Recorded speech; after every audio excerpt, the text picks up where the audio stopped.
Office of Multicultural and International Student Affairs is known for providing leadership in the university's efforts to support students, inform the campus community of the values of multiculturalism, and assist in encouraging a campus environment that is committed to diverse student learning.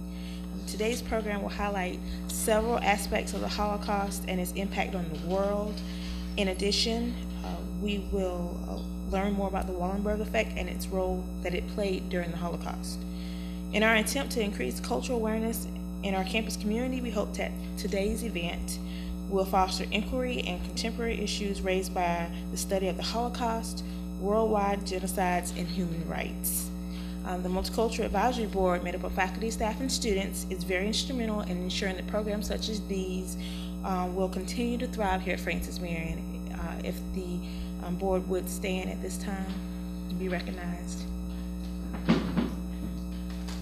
Thank you. We hope that everyone today received an evaluation.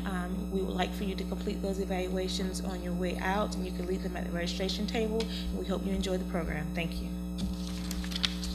Today I will be talking to you about the Holocaust and Raoul Wallenberg.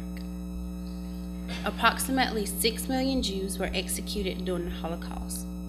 Among others executed were Soviets, Catholics, Serbians, Gypsies, journalists, homosexuals, Jehovah's Witnesses, and several more groups. Several innocent people and children were killed by the Germans as ways to get rid of all other inferior races.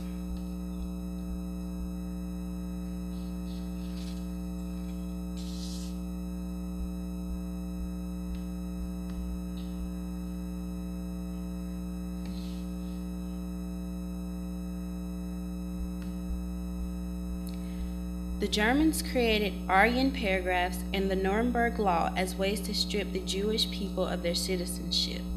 As a result of these restrictive laws, the Jewish people were forced to wear the Star of David on their clothing. And yes, children were killed during the Holocaust as well.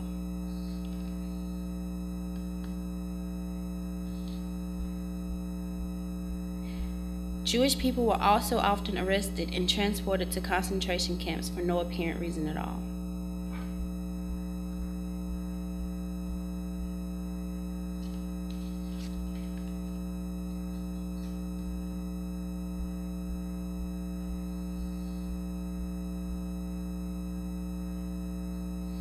However, the Jewish people didn't give up without a fight.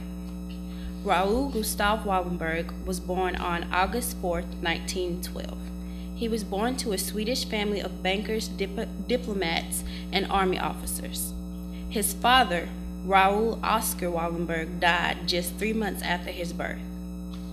After finishing high school, Raoul Wallenberg came to the United States in 1931, and he studied architecture at the University of Michigan. He graduated cum laude in 3.5 years and later returned to Sweden in 1935. He is known today as a hero of the Holocaust.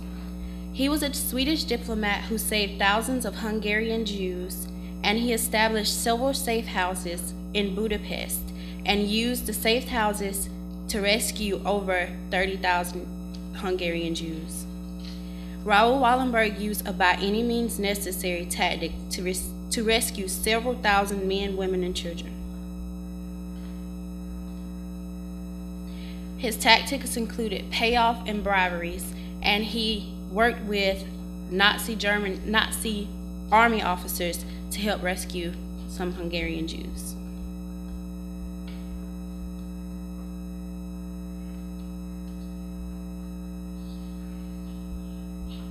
In 1945, Raoul Wallenberg set out on a trip to meet with the Soviet Union Army, and he was never seen again.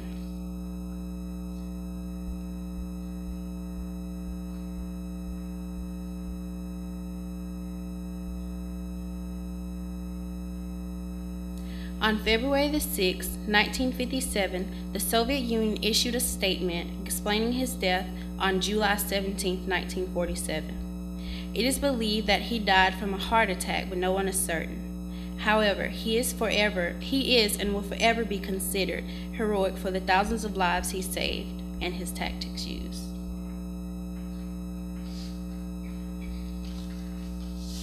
Thank you. This is a testimony of George Boris. After the war, whenever 2 or more survivors of the Holocaust got together, they asked, "What is your story? How did you survive?"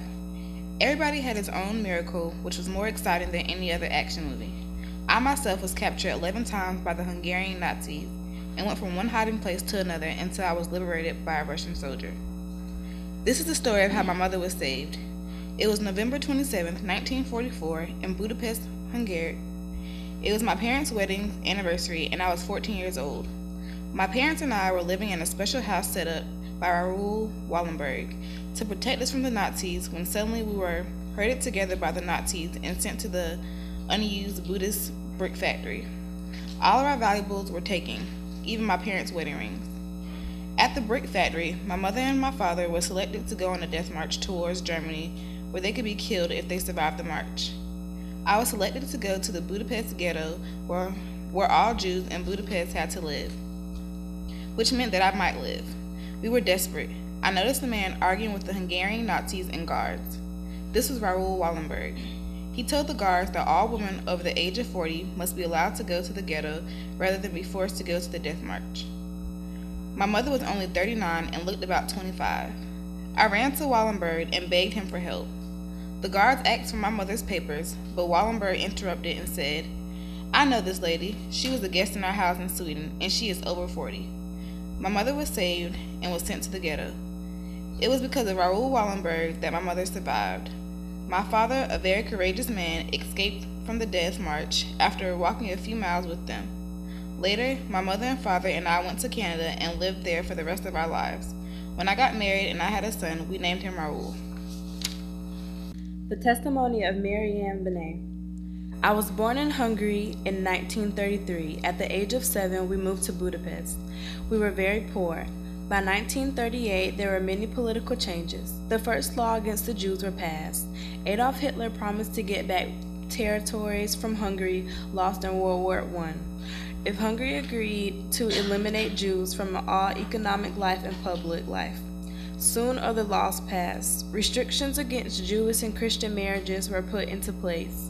In 1942, at the age of 19, I received my teaching certificate, but since I was not allowed to teach at a state school because I was Jewish, I took a part-time job in an adult education college. I did not make much money. Things went on the way that it did until morning of March 19, 1944. I was woken up by a phone call from a neighbor. He said, "The Germans have entered Hungary. Do not leave the house." Later in the afternoon, he came to tell us not to go near any of the railway stations because German soldiers were arresting Jews. The Germans had helped the Hungarian authorities. Things quickly changed for the worse. It was decided that all Jews had to be moved to the ghetto where they would live together in Jewish houses. No Jews could be out during the hours of 6 p.m. in the evening to 7 a.m. in the morning. All Jews had to wear a yellow star sewn into their clothes and wear it at all times so they could be identified. Jews were not permitted to be lawyers or doctors, and Jews were not allowed to work in Christian firms. They had to give up all their cards. Because I needed a job, I agreed to work with the Jewish Council to count the numbers of Jews and select the houses they would live in the ghetto. I was ashamed of this work, so I decided to leave. I told them I had health problems. At this time, I lived in one of the Jewish houses with my parents. I found out that there was a man named Raoul Wallenberg who was trying to save Jews. I went to his office to ask for a job. I was hired as a typist. Wallenberg created passports to protect people who were being sent to concentration camps. As a typist, I was to type names of these documents that would protect people from being sent to concentration camps. I often worked late into the night. In addition to creating these documents, Wallenberg actually put his life in danger by going to the Austro-Hungarian border several times to save people before they were sent away on a railroad station to receive the people that Wallenberg saved to help them to get the protective houses that Wallenberg had set up. The state was help in unimaginable. They suffered from dysentery, exhaustion, and shock. I had never seen anything like it before. Wallenberg was never afraid to risk his own life. There were several plots to kill him. He remained fearless and continued to do his job. He worked to save Jewish lives no matter how dangerous his job was. He also argued with the German troops and stopped them from blowing up the Jewish ghetto and killing the remaining Jews. My parents and I survived because Wallenberg protected us. I'm alive today to tell my story. Testimony of Andrew Fuchs. This is a sad little story of a sad little child who lost his parents in inhuman conditions. I was 8 years old in 1944. I was born and lived in Hungary. I remember only a few mental images of that terrible period. After all, I was only 8 years old. I lived with my parents and sister. My parents were merchants. They sold things. Like all Jews at this time, they were forced by the authorities to always wear the yellow star sewn onto their clothes so that everybody would know that they were Jews. All Jews were treated unfairly just because they were Jews. The authorities took all radios from every Jewish home. These actions and others were meant to isolate and later murder all of the Jews. Up until this time, we lived in a town outside of Budapest. Then the Hungarian Nazis made us leave our town. We were sent to housing that was only for Jews in Budapest. Later, we suddenly had to leave even these houses. I can still remember that awful time. We were forced to march with our hands up in the air. Large crowds of hateful people watched and sneered. One person even spat on me, an 8-year-old. We were herded like animals into a synagogue. I believe we were to be sent to a concentration camp. That is when I saw Raoul Wallenberg. He rescued my family and other people by convincing the Nazis to let him take my family and others back to our designated houses. Later, as a law was passed which said that all Jews between ages 16 to 50 or 60 must be sent to concentration camps. My parents were hauled away. I never saw them again. I was all alone. Raoul Wallenberg came to save me and the other children who had been left behind and alone. Raoul risked his own life to save all of the children. He took us to different places to hide. We had to keep moving every 2 days, afraid to be found. Some non-Jewish Hungarians helped us to hide. All of these people were also risking their own lives. I was terrified. Raoul told the authorities that we were protected under the Swedish government. Raoul even tried to leave us with a group of older Jews, but the Hungarian Nazis found us. Even though we were protected, the Nazis did many cruel things to me and other children.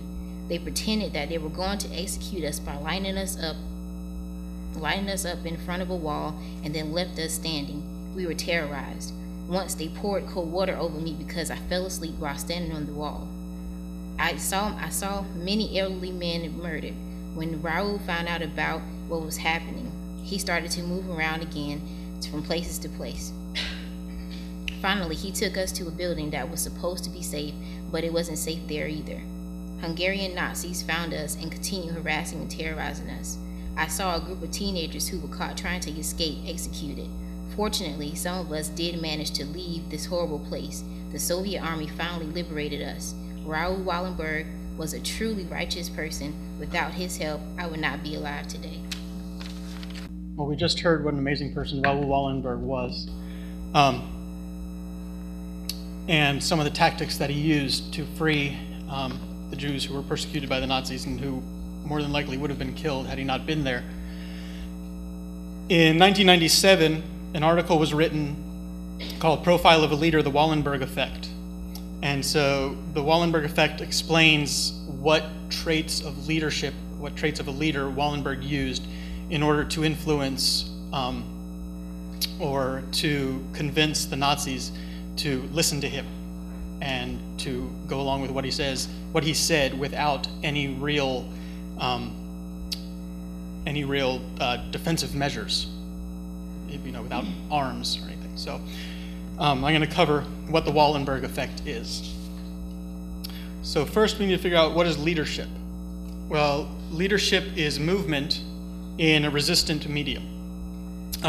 A leader needs to have the capacity to translate intentions into reality and sustain them.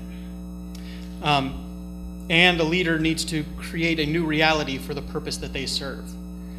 So in order to to influence, in order to convince people that their leader, that their idea is right, they need to make that the reality. So this is a quote from Raoul Wallenberg's driver, who actually happened to be a Jewish refugee. So I'm just going to go ahead and read it, just another example of what Raoul Wallenberg did. Then he being Raoul Wallenberg, climbed up on the roof of the train and began handing in protective passes through the doors which were not yet sealed. He ignored orders from the Germans for him to get down. Then the Arrow Cross men began shooting and shouting at him to go away. He ignored them and calmly continued handing out passports to the hands that were reaching out for them. I believe the Arrow Cross men deliberately aimed over his head, as not one shot hit him, which would have been impossible otherwise. I think this is what they did because they were so impressed by his courage. After Wallenberg had handed over the last of the passports, he ordered all those who had won to leave the train and walk to the caravan of cars parked nearby, all marked in Swedish colors. I don't remember exactly how many, but he saved dozens off that train, and the Germans and Arrow Cross were so dumbfounded they let him get away with it. The Arrow Cross were Hungarian soldiers and thugs. So there are 5 elements for the Wallenberg effect, and I'm not going into super depth with these because of time. But so if you want to read the article, it's online. The 5 elements are knowledge, objective, ingenuity, confidence, and courage. So first, we'll start with knowledge. Wallenberg's success relied heavily on the knowledge of, 1, his enemies, 2, the resources that were available, the limits of what was permissible and what was not permissible within what was going on in his circumstances, and knowledge of himself. Knowledge is always an integral part of a leader's decision-making and problem-solving ability. The traditional knowledge items are important, such as planned actions, planning out your actions, the location, where you're going to be, movement, both of yourself and of your subjects or your enemies, or the others, I guess, if you want to say they're not really enemies. Numerical strength. You know, Raoul Wallenberg was one person with a few allies. The Nazis were the Nazi party, the German army, the Hungarian army, the Austrian army, all that. Type and condition of circumstances and the availability of resources.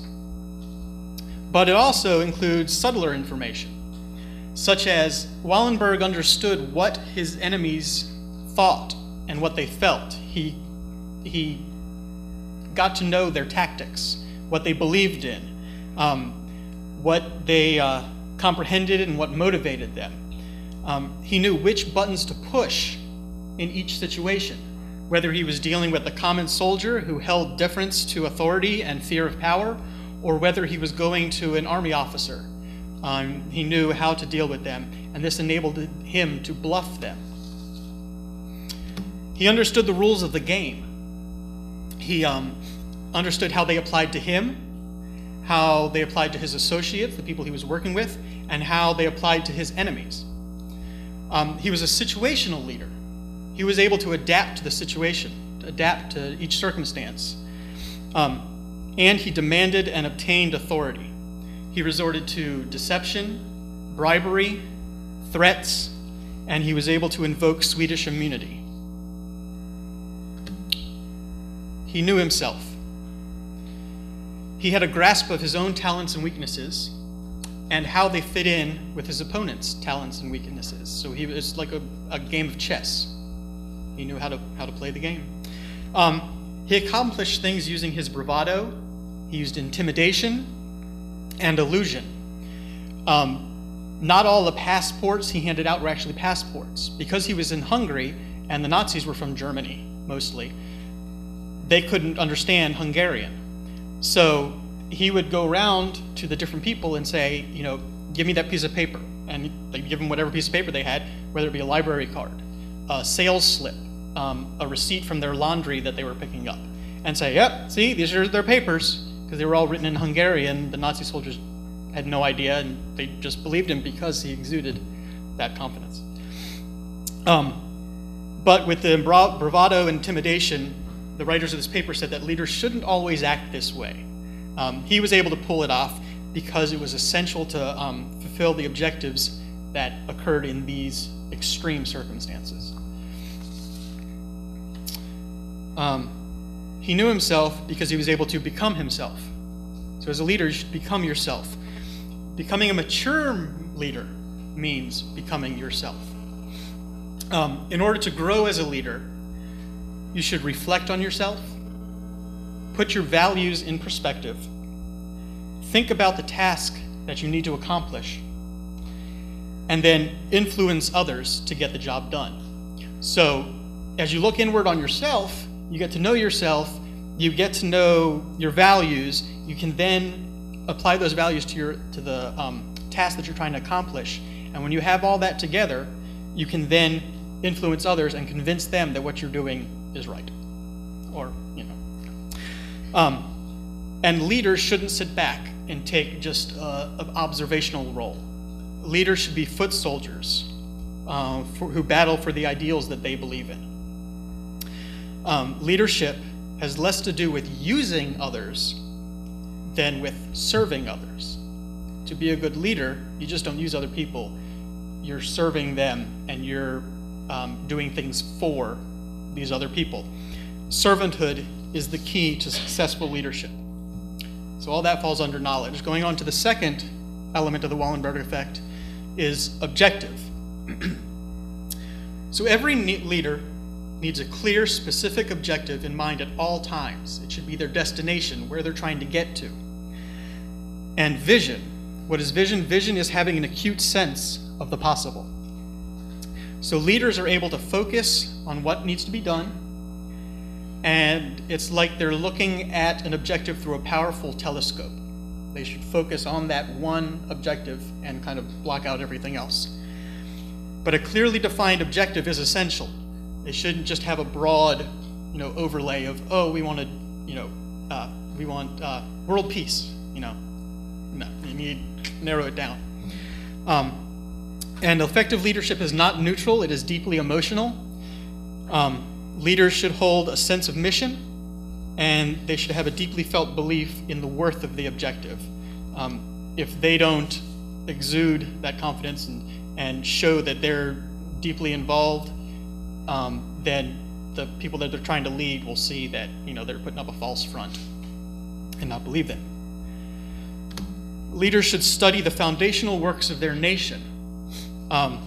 This, of course, applies to Wallenberg, but if you're in an organization, you learn the foundation of the works of your organization. You should learn the struggles of prior generations, ponder those struggles that the previous generations had, make them part of your being, and then determine how they apply to the situation you're trying to lead the group through, and then transmit these key principles to your followers. All right. Now the next picture is kind of funny. I know this is a very serious subject, but I saw the picture and I had to have it. So, ingenuity.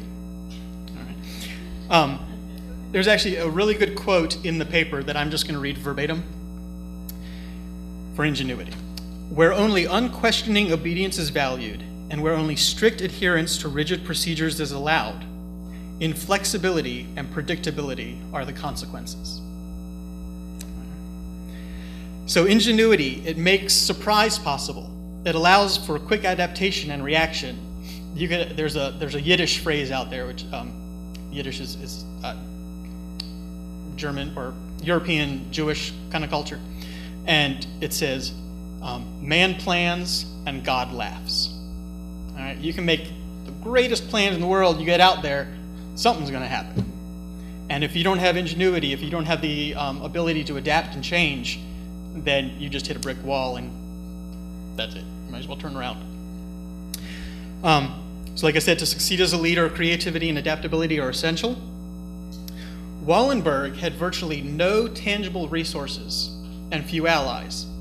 He came from Sweden, went into Hungary. He had some money from his family, but in Hungary, most of the citizens there were pro-Nazi. So trying to find people to help him out was not a very easy thing to do. He knew the type of people he was up against. Like I said before, he studied Nazi thought and propaganda. Nazi numerical superiority and force of arms were no match for someone who knew them better than they knew themselves. And a normal Nazi soldier just kind of went along with whatever Hitler and the other leaders said. They didn't understand why they were doing it.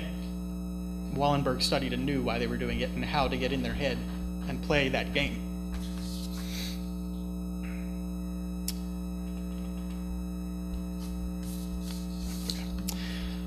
Wallenberg took calculated risks. He accepted himself as a bundle of possibilities. This is also, he was looking into himself at the same time as using this ingenuity. He made the most of his best. So he didn't really look at his weaknesses. He just looked at his best and what he knew best to do. They said in the paper, and I like this, a leader is not a Superman. A leader is a functioning human being. So don't go beyond what you're able to do. Just take what you're able to do and focus that into the best that you're able to do it. Leaders are aware of their possibilities, and like I said before, they're not merely observers of life, they are active participants. A lot of failure of leaders comes from people standing in their own way. They don't think they're able to do it, so again, if they don't have that confidence, they just hit that brick wall. If you just keep saying to yourself, I'm able to do it, I'm able to do it, eventually you're going to be able to do it. He created new paths and was able to motivate others to do the same. And as they say in the paper, he was a dispenser of hope. He was able to convince people that they could do what they wanted to do. So here's another kind of funny picture. That's the Fonz. I don't know if everybody knows who the Fonz is, but if I'm showing my age.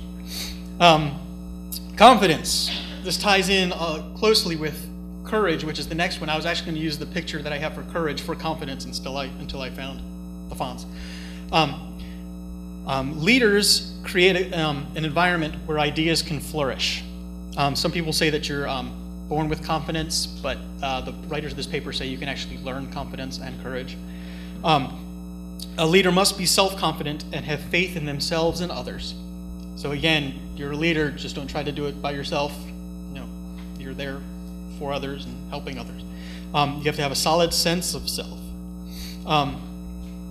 Leaders defy the law of averages because they expect success from themselves. Because they won't take anything else but success, they fail less. And because they've already figured out what they're able to do and what their talents are, they don't try to go down avenues that they know they're going to fail at. They use what talents they know to use. So Raoul Wallenberg, he radiated certainty. He had great composure in all situations. He exuded authority. He walked with an air of authority. And like I said before, he compelled his enemies to accept as passports library cards, laundry tickets, and sometimes even nothing at all. Like, who was telling the story, I forgot which one of you said, that he said, oh yeah, I remember this woman, she was, came to visit. Yeah, she came to visit our family. She didn't have any proof that she was from from Sweden. They just took his word for it. They could have said, well, prove it. The Nazis didn't. They just believed it. So the last is courage. So the writers of this paper define courage as when a sense of mission becomes powerful enough to motivate people to action, even in the face of personal danger or certain death. That's true courage. In order to have courage, you don't need to be fearless. It's natural to be afraid. And my first degree from here was theater, acting, and you're going to get stage fright, no matter how many shows that you do. And it's natural. And sometimes it's good because it gives you that energy. So you almost don't want to be fearless because that's almost overconfident. You want to have a little bit because that actually helps you keep on your toes. As was noted in the slide from Wallenberg's driver, he ignored armed soldiers, he ignored flying bullets, and he even threatened high-ranking Nazi officers, who actually, in truth, had no reason to fear Wallenberg because there was actually nothing he can do in truth. So, out of that courage being able to motivate yourself even in the face of personal danger or certain death, if your self-interest, you're doing this for others, that's what courage is. So if self-interest were the most important thing, then self-sacrifice would be out of the question. The firefighter who's going in to rescue a little child isn't worried about their self-interest. They're not going in, well, I'll go into the fire. No, maybe I shouldn't. There's a fire. They're saying, I'm going to go get the people that are in there. Their self-interest is out the window. Only a profound conviction that there's a greater good than self can a person risk everything for others. So you've got to get over this, that self-obsessed mentality, and that there's a greater good in this world to live for. And so the key element to the Wallenberg effect is that you don't give in to life or its challenges. You dig in, you accept responsibility, and make a difference. Remember, all these things make up a leader, but it's your choice whether you apply it towards the good or towards the bad. Adolf Hitler could have used all of these, and a lot of them he did. He created his own reality. So that's the bad way, but it's up to the person who's being the leader to make the ethical choice whether to use this for good or bad. It's just with superheroes, you use good or bad. So, as was noted in the introduction to who Raoul Wallenberg was,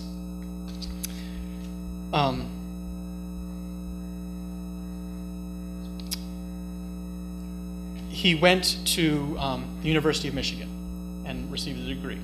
And so later, the university created a medal, the Raoul Wallenberg Medal, and they give it out to those who are fighting for humanitarian purposes. And it says around the coin there, I don't know, or the medal, it says one person can make a difference. In the article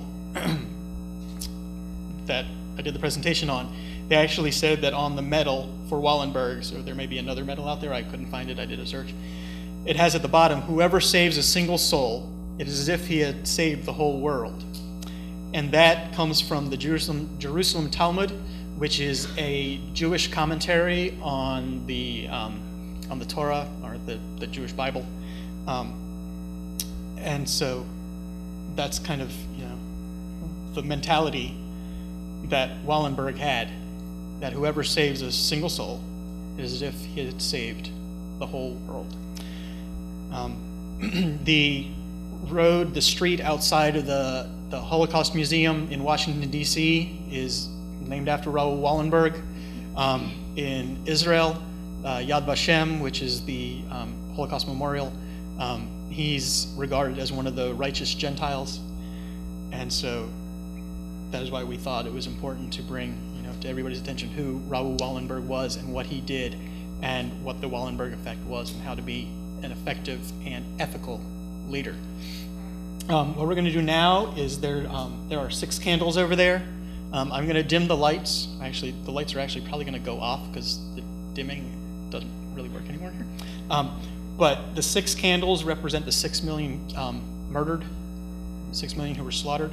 So after I light them, we'll have a moment of silence, and then when the lights come back on, everyone is free.